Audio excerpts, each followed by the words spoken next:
유란시아서 4차 개정본 오디오 제147편 막간의 예루살렘 방문. 예수와 사도들은 3월 17일 수요일에 가버나움에 도착하여 벳세다 본부에서 2주를 보낸 후 예루살렘으로 떠났다. 이 2주 동안 사도들은 바닷가에서 사람들을 가르쳤고 예수는 많은 시간을 홀로 산에서 아버지의 일을 하며 보냈다. 이 기간에 예수는 세베대의 아들 야고보와 요한을 데리고 비밀리에 티베리아스로 가서 그곳의 신자들을 만나 하늘나라의 복음을 가르쳤다. 헤롯 집안의 많은 사람이 예수를 믿게 되어서 모임에 참석했다. 이 신자들이 헤롯의 공식 가족 내에서 미친 영향력 덕분에 예수에 대한 헤롯의 적대감이 줄어들었다. 티베리아스의 신자들은 예수가 선포한 하늘나라는 정치적 사업이 아니라 영적 본질임을 헤롯에게 충분히 설명했다. 헤롯은 그의 집안 사람들의 믿음에 따라 예수의 가르침과 병고침에 대한 소문이 퍼져도 과도하게 걱정하지 않았다. 그는 예수가 병을 고치고 종교 선생으로서 일하는 것에 아무런 반대가 없었다. 헤롯의 많은 조언자와 바로 헤롯조차 호의적 태도임에도 불구하고 예루살렘의 종교 지도자들의 영향을 받은 한 무리의 부하들이 예수와 사도들을 몹시 미워하고 위협함으로 인해 후일에는 그들의 대중활동을 많이 방해했다. 예수에게 가장 큰 위험은 헤롯이 아닌 예루살렘의 종교 지도자들이었다. 바로 이 때문에 예수와 사도들은 예루살렘과 유대보다 갈릴리에서 무척 많은 시간을 보냈고 그곳에서 대부분의 대중 전도를 하였다. 1. 백부장의 종. 그들이 유월절 축제를 위하여 예루살렘으로 갈 준비를 하기 전날 가버나움에 주둔하던 로마인 근위대의 백부장이었던 망구스가 회당장들에게 와서 말했다. 나의 충실한 병사가 병에 걸려 죽음에 이르렀습니다. 그러므로 예수께서 가셔서 그를 고치시도록 나를 대신하여 간청해 주시겠습니까? 로마의 백부장이 이렇게 한 것은 유대인 지도자들이 예수에게 더 큰 영향을 줄 것으로 생각했기 때문이었다. 그래서 장로들이 예수를 만나러 갔고 그 대변자가 말했다. 선생님, 우리는 당신이 가버나움으로 가서 로마 백부장의 가장 아끼는 종을 살려주시기를 간절히 부탁합니다. 그가 우리 민족을 사랑하고 당신이 여러 번 설교하셨던 바로 그 회당을 우리에게 지어주었기에 당신이 그에게 관심을 가질 만한 자격이 있습니다. 예수가 그들의 말을 듣고 말했다. 내가 당신들과 함께 갈 것이요. 예수가 그들과 함께 백부장의 집으로 갔는데 그 집 마당에 들어가기도 전에 로마 군인은 예수를 맞이하러 친구들을 보내서 말을 전했다. 주님, 제 집에 들어오시는 수고를 하지 마십시오. 주님께서 제 집에 들어오실 만큼 저는 자격이 없습니다. 제가 주님께 나아갈 자격도 없다고 생각하여 주님의 백성인 장로들을 보낸 것입니다. 저는 주님께서 그 자리에서 말씀하시면 제 하인이 고침을 받을 줄 압니다. 저는 다른 사람의 명령을 받는 자이며 저에게 군사들이 있고 제가 이 사람에게 가라고 하면 가고 저 사람에게 오라고 하면 오며 제 하인에게 이것을 하라 저것을 하라 하면 그들이 그대로 합니다. 예수가 이 말을 듣고 함께 있던 사도들과 사람들에게 돌아서서 말했다. 나는 이 이방인의 믿음에 놀랐다. 진실로 진실로 내가 여러분께 말하건대 이스라엘에서 이렇게 큰 믿음을 본 적이 없다. 예수께서 집을 떠나면서 말했다. 이제 가자. 백부장의 친구들이 집 안으로 들어가 망구스에게 예수의 말씀을 전했다. 그 시간부터 하인은 회복되기 시작했고 결국 그의 건강은 회복되어 정상이 되었다. 그러나 이 사건에서 우리는 정확히 무엇이 일어났는지는 알지 못한다. 이는 단순히 기록일 뿐 눈에 보이지 않는 존재들이 백부장 하인의 치유 사역에 관여했는지는 예수를 따라다니던 이들에게 밝혀지지 않았다. 우리가 아는 것은 하인이 완전히 회복되었다는 사실뿐이다. 2. 예루살렘으로 여행하다. 3월 30일 화요일 아침 일찍 예수와 사도 일행은 유월절을 맞아 요단 계곡길을 따라 예루살렘으로 출발했다. 그들은 4월 2일 금요일 오후에 도착하여 평소처럼 베다니에 본부를 세웠다. 여리고를 지나 유다가 자기 가족 중 한 친구의 은행에 예금을 하는 동안 그들은 잠시 쉬었다. 유다가 잉여금을 가지고 온 것은 이번이 처음이었고 예수의 재판과 죽음 직전에 예루살렘으로 가는 마지막이자 다사다난한 여정을 다시 지나기 전까지 이 예금은 건드리지 않고 그대로 남아 있었다. 예루살렘까지 가는 동안 아무런 일이 일어나지 않았다. 그러나 베다니에서 자리를 잡자마자 가까이서 멀리서 육체의 병을 치유받으려고 괴로운 마음을 위로받기 위해 혼의 구원을 받으려는 사람들이 모여들기 시작했는데 너무 많이 모여서 예수는 쉴 겨를이 거의 없었다. 따라서 겟세마네에서 텐트를 치고 그에게 계속 몰려오는 군중을 피하려고 베다니와 겟세마네를 오고 갔다. 사도 집단은 예루살렘에서 거의 3주 동안 지냈지만 예수는 그들에게 아무런 대중 전도를 하지 말고 오직 개인적인 가르침과 자신의 일만 하라고 명했다. 베다니에서 그들은 조용히 유월절을 기념했다. 이때 처음으로 예수와 12사도들은 희생제물이 없는 유월절 음식을 함께 먹었다. 요한의 사도들은 예수와 그의 사도들과 함께 유월절 음식을 먹지 않았다. 대신 아브너와 요한의 설교를 초기에 믿은 사람들은 함께 유월절을 기념했다. 이것은 예수가 사도들과 함께 예루살렘에서 두 번째로 지킨 유월절이었다. 예수와 12사도들이 가버나움으로 떠날 때 요한의 사도들은 함께 돌아가지 않았다. 그들은 아브너의 지휘 아래 예루살렘과 그 주변 지역에 남아 하늘나라 확장을 위해 조용히 활동했다. 예수와 12사도들은 갈릴리에서 일하기 위해 돌아왔다. 그 후로 전도사 70인을 임명하여 파견하기 직전까지 24명이 모두 함께 모인 적은 없었다. 그러나 두 집단은 협력하였고 의견 차이가 있음에도 최선의 감정을 유지했다. 3. 베세다의 웅덩이에서 예루살렘에서 둘째 안식일 오후에 주와 사도들이 성전 예배에 참석하려 할 때 요한이 예수에게 말하기를 저를 따라오십시오. 당신에게 보여줄 것이 있습니다. 요한은 예루살렘의 한 성문을 통해 베세다라는 물웅덩이로 갔다. 이 웅덩이 주변 5개의 기둥 구조물 밑에는 병을 고치려는 큰 무리의 병자들이 모여 있었다. 이곳은 온천이었는데 물은 붉은 빛을 띠며 불규칙적으로 끓어올랐다. 이는 물 밑의 바위 동굴에서 가스가 축적되어 발생한 현상이었고 사람들은 온천의 주기적인 요동을 초자연적 영향으로 믿었다. 그들은 물이 요동한 후 첫 번째로 물에 들어간 사람이 어떤 질병이든 치유된다고 믿었다. 사도들은 예수가 준 제약에 다소 조바심을 냈고 12 가운데 가장 어린 요한은 특히 이런 제안이 참기 어려웠다.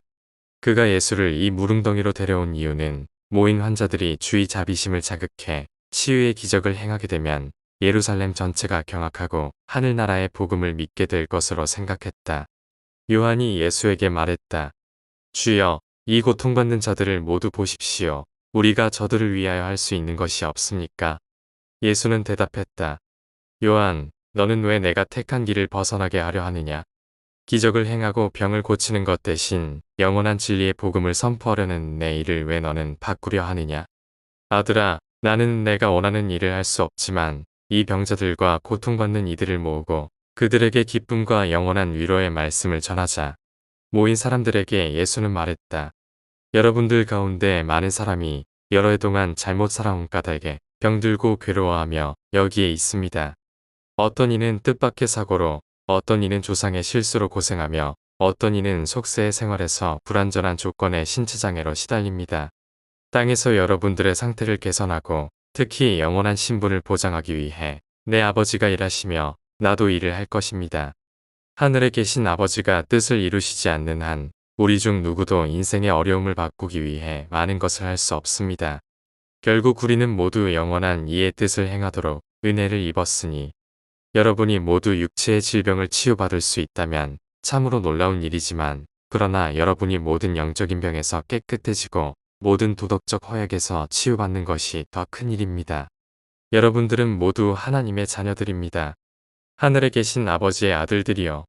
시간의 속박은 여러분들을 괴롭히는 듯하나 영혼의 하나님은 여러분을 사랑하시니 심판의 때가 다가올 때 두려워 말며 여러분 모두는 공정을 찾을 수 있을 뿐만 아니라 넘치는 자비를 찾을 수 있을 것입니다. 진실로 진실로 내가 말합니다. 하늘나라 복음을 듣고 하나님의 아들이 되는 이 가르침을 믿는 자는 영생을 얻습니다. 이미 심판과 죽음에서 빛과 삶으로 넘어가는 그런 믿는 자들이 있습니다. 무덤 안에 있는 자들도 부활의 음성을 들을 수 있는 시간이 다가오고 있습니다.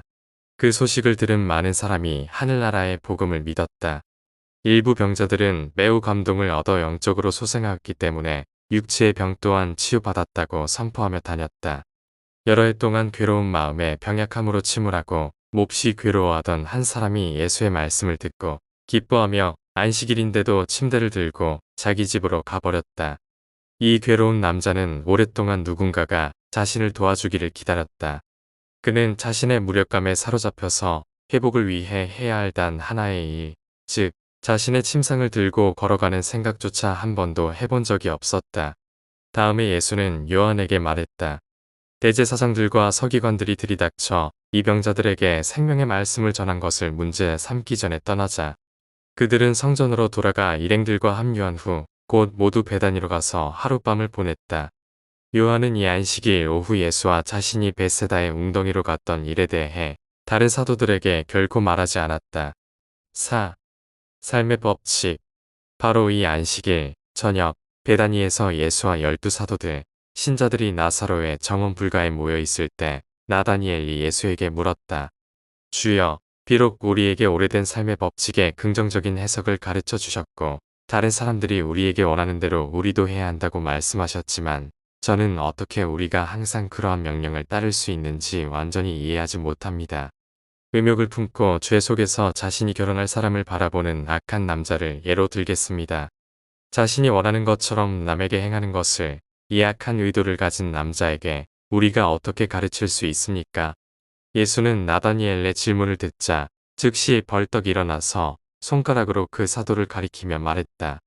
나다니엘, 나다니엘, 너는 마음속에 무슨 생각을 하고 있느냐? 너는 영에게서 태어난 자로서 내 가르침을 받지 않았느냐? 너희는 지혜롭고 영적 이해를 받은 사람으로서 진리를 듣지 않느냐? 남들이 너희에게 해주기를 바라는 대로 그들에게 행하라 훈계하였을 때 나는 높은 이상을 가진 사람들에게 말한 것이지 악행을 조장하기 위하여 내 가르침을 왜곡하려는 자들에게 말한 것이 아니었다. 주가 말씀을 마치자 나다니엘이 일어나서 말했다. 그러나 주님, 당신의 가르침을 내가 그렇게 해석하여 인정한다고 생각하지 마십시오. 나는 많은 사람이 당신의 훈계를 오해할 것으로 추측했기 때문에 이 질문을 한 것이며 나는 당신이 이 문제에 대해 우리에게 더 많은 지도를 해주실 것을 부탁합니다. 나다니엘이 자리에 앉자 예수는 말씀을 이었다. 나다니엘, 내 마음에서 악에 대한 어떤 생각도 허락하지 않는다는 것을 나는 알고 있다. 그러나 너희 모두 너무나 자주 나의 평범한 가르침에 대하여 진정한 영적 해석을 내리지 못함으로 실망한다. 이제 내가 너희에게 남들이 너희에게 해주었으면 하고 바라는 대로 그들에게 하라는 이 삶의 법칙, 이 훈계의 해석에 붙는 다른 수준의 의미에 대하여 가르침을 주겠다. 1. 육체의 수준. 그러한 순전히 이기적이고 탐욕적인 해석은 너의 질문에 대한 가정으로 잘 설명될 것이다. 2. 감정 수준. 이 수준은 육체의 수준보다 한 단계 높은 것으로 이 삶의 법칙에 대한 사람의 해석이 동정심과 불쌍히 여기는 마음으로 향상된 것을 의미한다. 3. 마인드 수준. 이제 논리적 마인드와 지적 체험 활동을 하게 된다. 올바른 판단은 그러한 삶의 법칙이 깊은 자존심의 고귀함에 내재된 최고 이상주의와 일치하도록 해석되어야 한다고 지시한다. 4. 형제 사랑의 수준. 한층 높은 경지에서 동료의 복지에 사심 없이 헌신하는 수준을 발견한다. 이 더 높은 수준. 하나님이 아버지임을 의식하고 그 결과로 사람이 형제임을 인식함으로 생기는 수준. 진심으로 사회에 봉사하는 수준에서 이 기본적 생활 원칙의 새롭고 훨씬 아름다운 해석이 발견된다. 5. 도덕 수준. 그런 다음 너희가 진정한 철학적 해석의 단계에 도달하여 사물의 옳고 그름에 대한 참된 통찰을 얻고 인간관계의 영원한 합당함을 인식하게 될 때 너는 이러한 해석에 문제를 제3자의 입장, 곧 고상하고 이상적이며 지혜롭고 공정한 제3자가 내 삶의 상황에 맞추어 조정해야 할 개인적 문제에 적용된 지침을 해석하고 바라보듯 그렇게 보게 될 것이다. 6. 영적 수준. 다음에 마지막이지만 가장 중대한 수준, 영적 통찰력과 영적 해석의 수준에 도달한다. 이는 하나님이 모든 사람을 어떻게 대우하리라 생각되는 대로 저희를 대우하라는 신성한 명령을 우리가 이 삶의 법칙 속에서 인식할 것을 강요한다. 이것이 우주에서 인간관계의 이상이다. 너희 최상의 소망이 언제라도 아버지의 뜻을 행하는 것일 때 이것이 모든 그런 문제에 대하여 너희가 가질 태도이다. 그러므로 비슷한 상황에서 모든 사람에게 내가 하리라 생각되는 대로 너희가 저희에게 행하기를 바란다. 이때까지 예수가 사도들에게 하신 말씀 중에 그들을 이렇게 놀라게 한 일은 없었다. 그들은 주가 물러나신 뒤에 오랫동안 그 말씀에 대해 토론했다. 나다니엘은 자기가 한 질문을 예수가 오해했다는 생각에서 회복하는데 시간이 걸렸지만 다른 사람들은 철학적인 동료 사도가 그런 생각을 불러일으키는 질문을 할 용기가 있었다는 것에 감사함을 감추지 못했다. 5. 바리새인 시몬을 방문하다. 비록 시몬이 유대인 사내들인의 일원은 아니었어도 예루살렘에 영향력 있는 바리새인이었다. 그는 반신반의하는 신앙인이었고 혹독한 비난을 받을 수 있음에도 불구하고 예수와 그의 동료 베드로, 야고보, 요한을 자신의 집으로 초대해 그의 사교적 연애 식사를 감히 대접했다.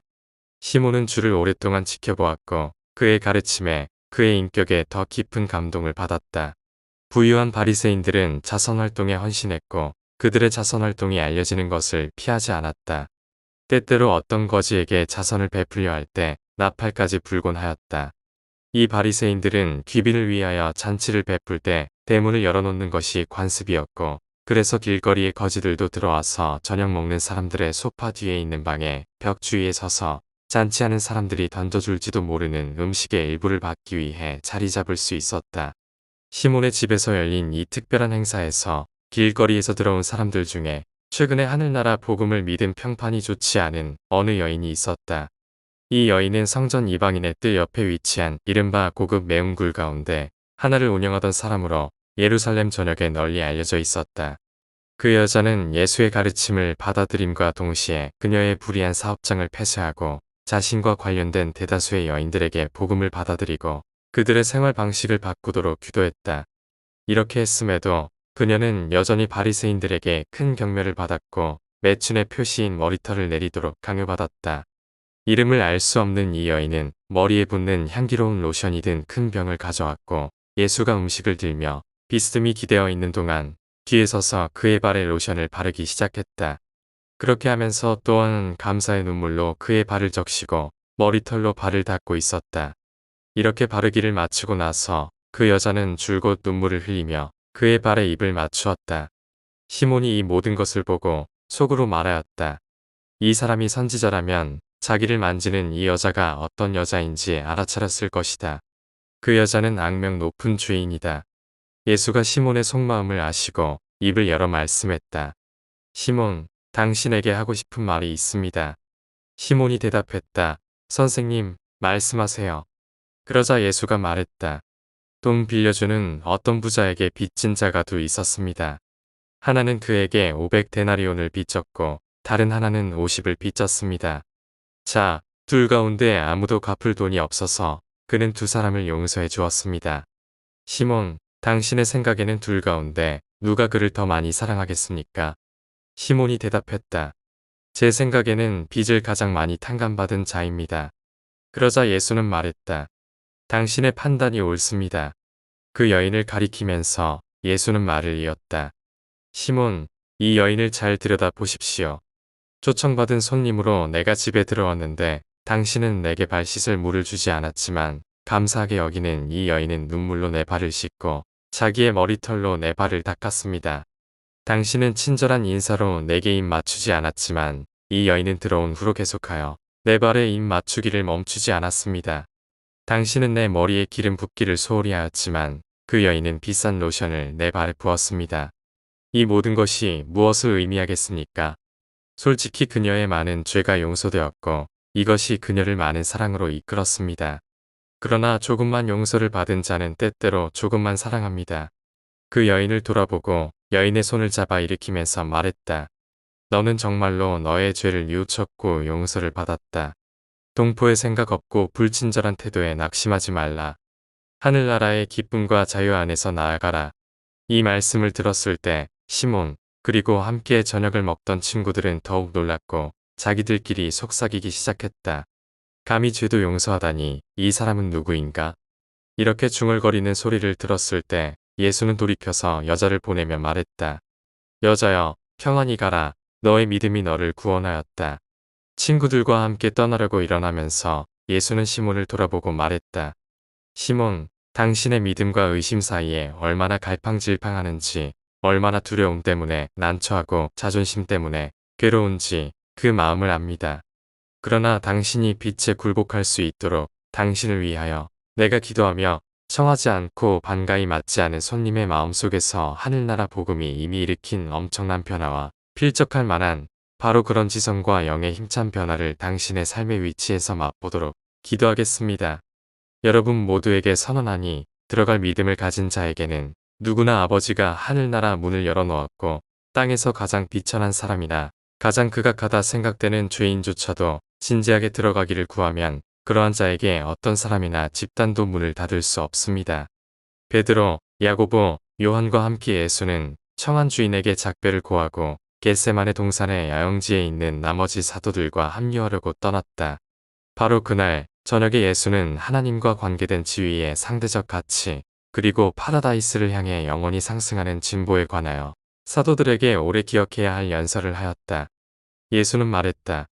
자녀들아, 아이와 아버지 사이에 참되고 살아있는 연결관계가 존재한다면 아이는 아버지의 이상을 향하여 계속 나아가는 것이 확실하다.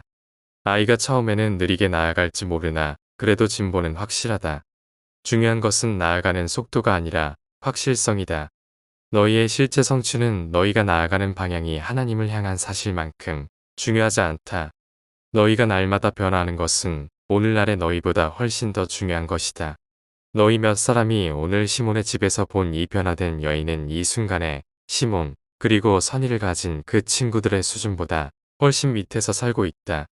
그러나 이 바리새인들은 의미 없는 예식의 잘못된 수준을 통해 진보한다는 착각 속에 빠져 있지만 이 여인은 하나님을 향하여 길고도 파란 많은 탐험의 길을 떠났고 하늘을 향한 그 여인의 길은 영적 자만과 도덕적 자기도취로 막혀 있지도 않다. 인간적으로 볼 때 이 여인은 시몬보다 하나님에게서 훨씬 멀리 떨어져 있지만 그 후는 앞으로 나아가고 있다. 앞으로 이 여인에게는 엄청난 영적 가능성이 있다. 너희 가운데 일부는 영과 혼의 실제 수준으로 볼 때 높이 서 있지 않지만 너희는 믿음을 통하여 하나님을 향하여 위로 열려있는 생명의 길에서 날마다 나아간다. 너희 각자에게는 미래에 엄청난 가능성이 있으며 세속적 지혜와 영적 불신이 가득 차 있는 죽은 큰 지적 능력을 소유하는 것보다 작지만 살아있고 성장하는 믿음을 갖고 있는 것이 훨씬 좋은 것이다. 그러나 아버지의 사랑을 당연하게 여기는 하나님의 자녀의 어리석음에 대하여 예수는 사도들에게 진지하게 경고했다. 하늘 아버지가 늘 쉽게 죄를 묵인하고 무자비함을 용서하고 연약하거나 미지근하거나 어리석게 눈 감아주는 그런 부모가 아니라고 선언했다. 땅에서 어리석은 자들과 협력하여 지각 없는 자녀들의 도덕적 타락을 초래하고 그리하여 자식의 비행과 타락의 확실히 직접적인 원인을 제공하는 지나치게 응석을 받아주고 지혜롭지 못한 부모들과 같게 생각하지 않도록 경고했다. 예수는 말했다. 내 아버지는 아이들이 도덕적으로 성장하고 영적으로 나아가는 모든 발걸음에서 해롭고 자살적인 행동을 용서하며 관대하게 두지 않는다. 그러한 악한 행동들은 하나님 앞에서 가증한 것이다. 예수와 사도들이 마침내 가버나움으로 떠나기 전에 예수는 예루살렘에서 높고 낮은 자들, 부자와 가난한 자들과 함께 여러 번 반공개적 모임과 연회에 참여했다. 많은 사람이 정말로 하늘나라 복음을 믿었고 그 후 아브너와 그 동료들에게 세례를 받았다. 아브너와 그의 동료들은 예루살렘과 그 주변에서 하늘나라의 관심사를 높이기 위해 남아 있었다. 6. 가버나움으로 돌아가다. 4월의 마지막 주에 예수와 12사도들은 예루살렘 가까이 있는 베다니 본부를 떠나 여리고와 요단강 길을 거쳐 가버나움으로 돌아가는 그들의 여정을 시작했다.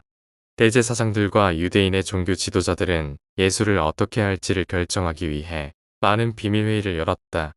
그들은 모두 그의 가르침을 중단시키기 위해 조치를 취해야 한다는 것에 동의했지만 그 방법은 동의하지 못했다.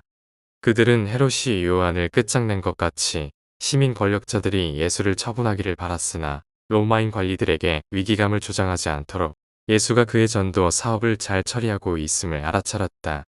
이에 따라 예수가 가버나움으로 출발하기 전날 열린 회의에서 그는 종교적 혐의로 체포되어 사내들인 재판을 받아야 한다고 결정했다. 그리하여 6명의 비밀 첩자가 예수의 언행을 지켜보려 따라다니라고 임명되었다.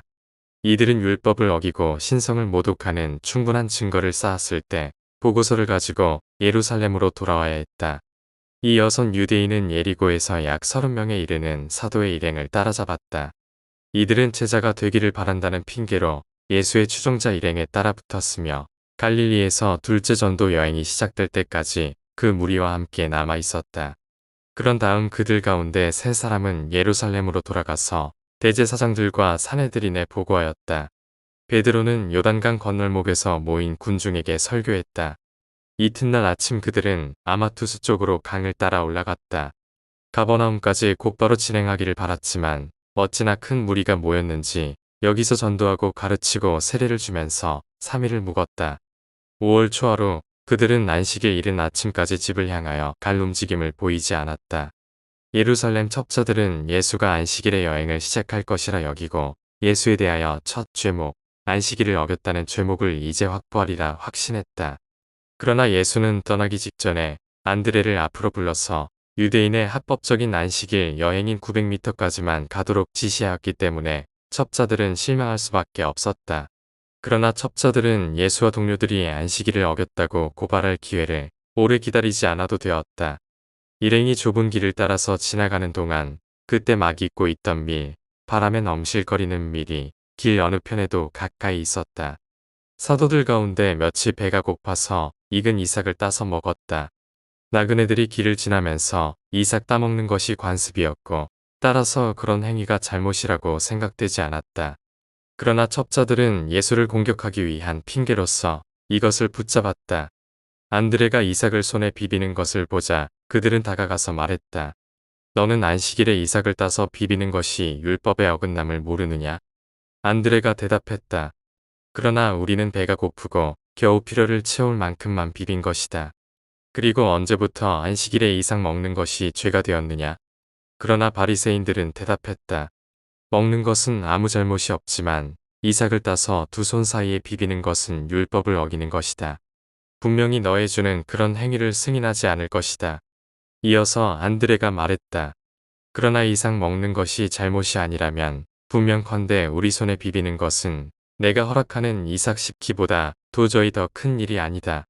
왜 그런 사소한 일로 트집 잡느냐? 안드레가 그들이 트집꾼이라고 비추자 그들은 분개했고 예수가 마태에게 말씀하며 걷는 대로 따라 달려가서 항의하며 말했다. 보십시오. 선생님, 당신의 사도들이 안식일의 율법에 어긋나는 일을 합니다. 그들이 이삭을 따서 비벼서 먹습니다. 우리는 당신이 그들에게 그만두라고 명하실 것으로 확신합니다. 그러자 예수는 고발하는 사람들에게 말했다. 그대들은 정말로 율법의 열심이구나. 안식일을 거룩히 지키라는 것은 잘 기억하였다. 그러나 너희는 성서에서 읽어본 적이 없느냐? 어느 날 다윗이 배가 고파서 다윗과 그와 함께 있던 자들이 하나님의 집으로 들어가서 제사빵을 먹었는데 사제들을 제외하고 누구라도 이를 먹는 것이 율법에 어긋나는 것이다. 게다가 다윗은 그와 함께 있던 자들에게 또한 이 빵을 주기까지 하였다. 안식일에 필요한 많은 일을 하는 것이 합법적이라고 우리의 법에 기록되어 있지 않느냐? 오늘 하루가 끝나기 전에 오늘을 위한 필요를 위해 가져온 음식을 먹는 것을 보지 않느냐? 착한 사람들아, 너희가 안식일에 열성을 다하는 것이 좋으나 동료들의 건강과 안녕을 지키는 것이 더 좋을 것이다. 안식일은 사람을 위하여 만들어졌고 사람이 안식일을 위하여 만들어지지 않았음을 나는 선언한다. 너희가 여기 와서 나의 말을 감시하려고 우리와 함께 있다면 인자는 안식일에도 주인임을 나는 공개적으로 선언한다. 바리새인들은 분별 있고 지혜로운 그의 말씀에 깜짝 놀라고 당황했다.